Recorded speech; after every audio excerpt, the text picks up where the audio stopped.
Hello YouTube, this is Morgan, Airspeed Prime here with my next Boruto anime episode review. This one's going to be for episode 43, which is called The Byakuya Gang Surfaces. And yeah, it's the second episode of this arc, in that I suppose this episode kind of retroactively makes the previous episode part of this arc by saying that that was just a distraction for something bigger happening.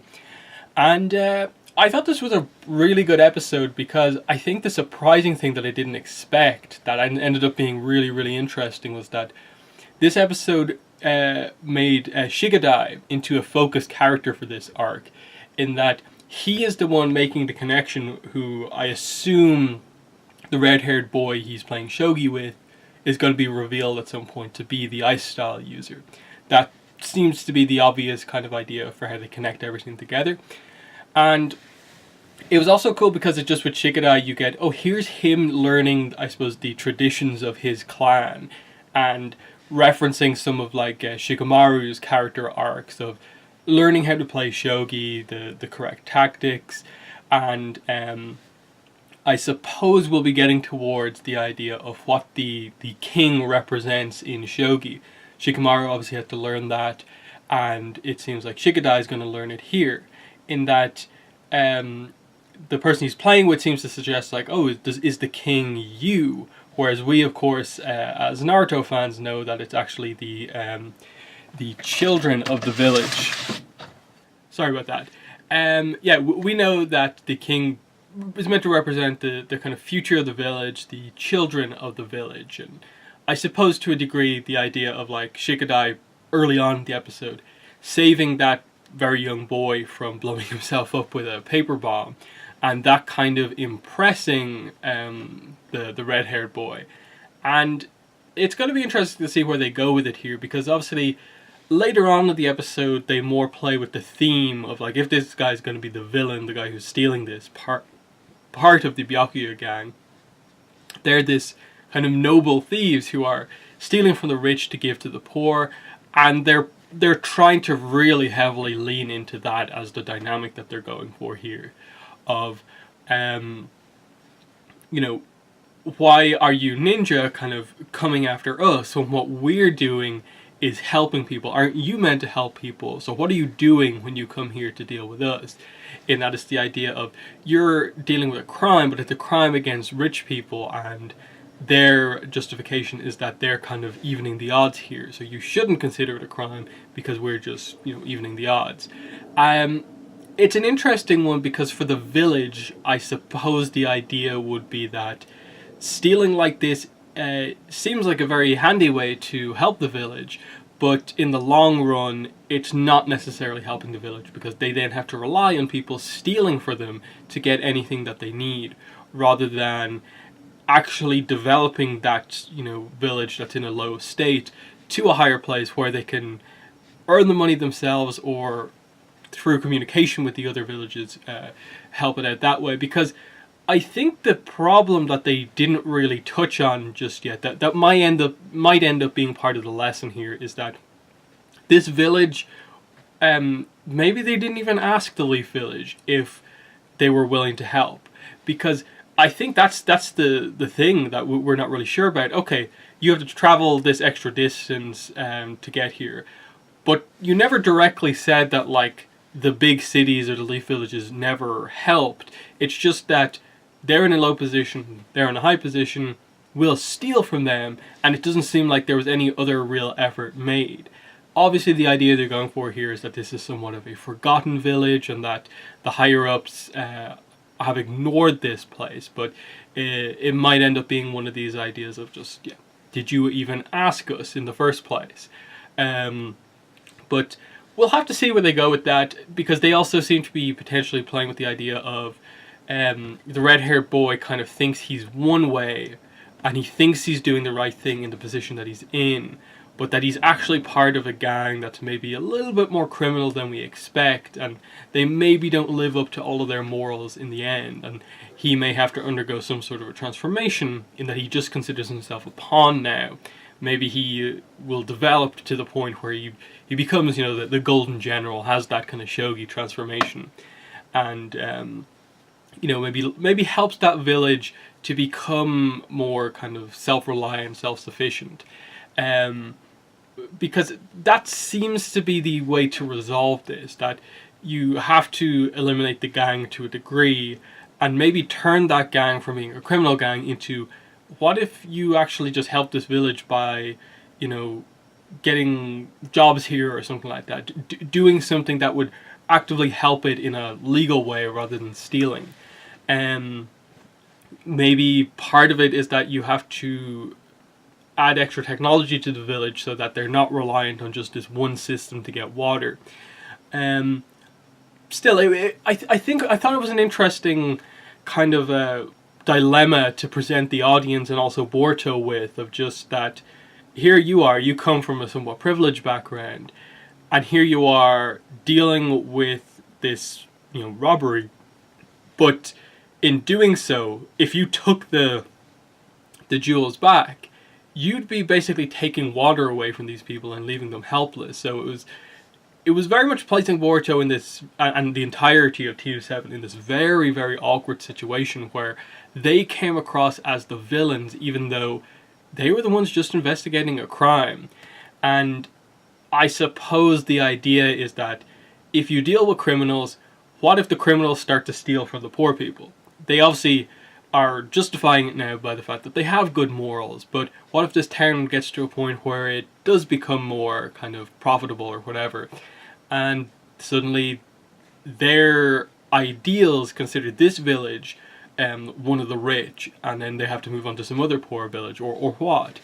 That's obviously the idea of what's going on here. Are the villains in this case, the Byakuya gang, linked to this village personally, or have they just used this as a way to be like, here is a poor town, we will use this to justify our stealing otherwise? Because there could be other things going on here where maybe they don't give all of the money to the village and they're actually keeping some of it for themselves. I feel there has to be some sort of a twist that helps Boruto feel better about this situation.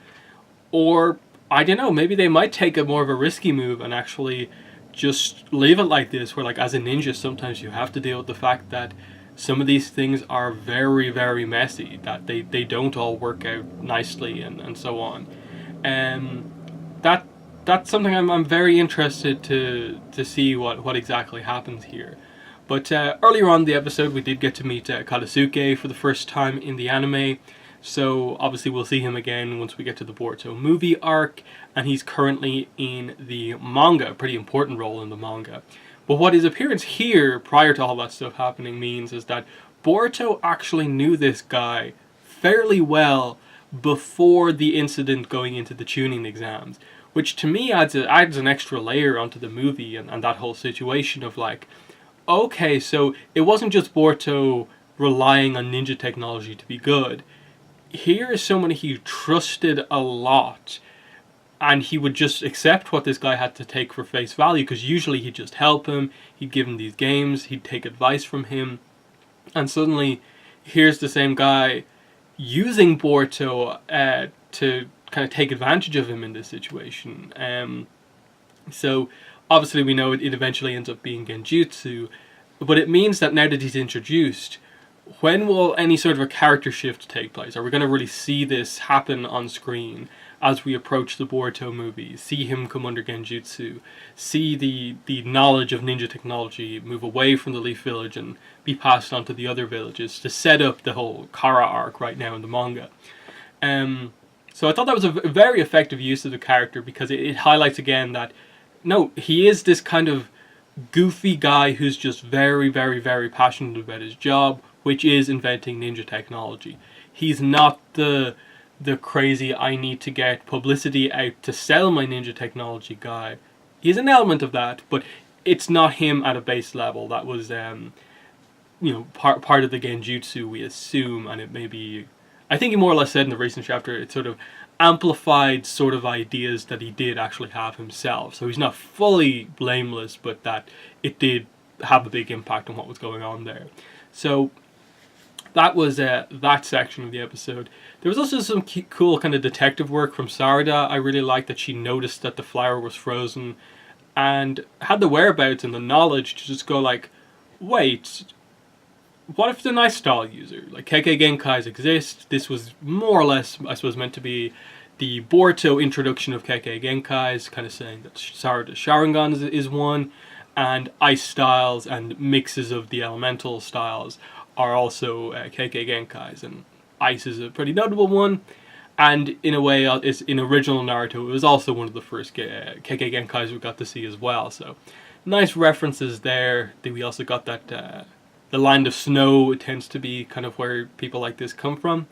But yeah, I suppose the last thing to say is just Boruto at the end of the episode is left in a very interesting position about all of this, in that he's been so eager to go ahead on these missions, and now he's suddenly been really taken back a few notches. He doesn't know what to do. It seems like he doesn't have the commitment anymore to really go on these missions, because he doesn't feel like there's any, I suppose, justification potentially. That the other two were kind of willing to just go ahead with the mission because it's the mission. But it's clear, I think, from what happened that Boruto, in staying behind, chose to not really participate in the rest of that mission because he knew that it would be taking money away from this village that is in a bad place, and that to him, I suppose, being a ninja is more about helping people rather than just the mission, even if, this village got the help by, stealing from other people. But that's the, I suppose, moral dilemma they're going to have to deal with over the course of this arc, and I'm very interested to see where they go with it. I assume part of it will be the red-haired ice style user understanding why what he's doing is wrong, and that potentially, I suppose, the idea that there is always a better way. That while, yes, the way the ninja world works is that you have to pay for ninja missions, but that, the Leaf Village is fairly humanitarian. They will help a village in need, even if it's not for any money. That might be sort of the angle that they go on, that it's not all about just ninjas do stuff for money. They'll also help if they want to. So yeah, I thought very effective episode. Definitely the most surprising and to me most interesting aspect of it was Shikadai coming into kind of a much bigger role in the episode. I'm very interested to see how they begin to incorporate him into Boruto and what's going on, because obviously they're keeping them apart right now, because I think Shikadai, the second he realizes maybe some of the stuff that the guy in the mask is saying, that will be when the big reveal happens. And so that's where you kind of have to be on the lookout in this arc for the second Shikadai is around Boruto and crew when he's out on a mission, and he will be key to making that sort of connection. We also saw Shikamaru with Shikadai talking about Shogi. He was about to mention Asuma as well, which was pretty fun. And we got a fun scene with Tamari as well, getting upset that they were ignoring her, just talking about the Shogi game, and ignoring the fact that the dinner was ready. So that was pretty cool. I do hope at some point we get more of a kind of Shikadai maybe learning something from Tamari type aspect. Because right now Shikadai seems very much like he's Shikamaru, but slightly different than Shikamaru. I want to see a little bit more of the kind of Tamari aspect of Shikadai, in that it'd be really cool to see him be able to use the shadow paralysis jutsu and so on, but also have a little bit of the wind style stuff that Tamari has. That would be, I think, a really cool thing to give him, just to give him a bit more offense and not just be used as the trapper, I suppose, of the team. But we'll have to wait and see on that. That's, I suppose, one of the things we're really looking out for here, with the fact that a lot of our kind of main characters here in Boruto, obviously their parents are both notable characters with particularly notable skills. So we sort of saw that in the way with Sai and Ino's kind of son, and the fact that Inojin, it seems good at Sai's jutsu, but wasn't particularly able to do Ino's jutsu, but maybe he just needs to do a bit more kind of practice at that. Same with stuff like Chocho, will she ever do any of Karin's moves or anything like that? But that's just the sort of stuff that we'll probably see down the line. I hope they do commit to that, rather than just being okay, Shoujo is just kind of like a female version of Shoji and so on. I want to see a bit more of a blend of kind of both of their parents' style to add something new. But yeah, that has been the review for episode 43. In the comments, let me know what your thoughts are on this episode and what your thoughts on the arc overall are so far, where you think it's going. But yeah, that's been the video. Thanks for watching, and bye.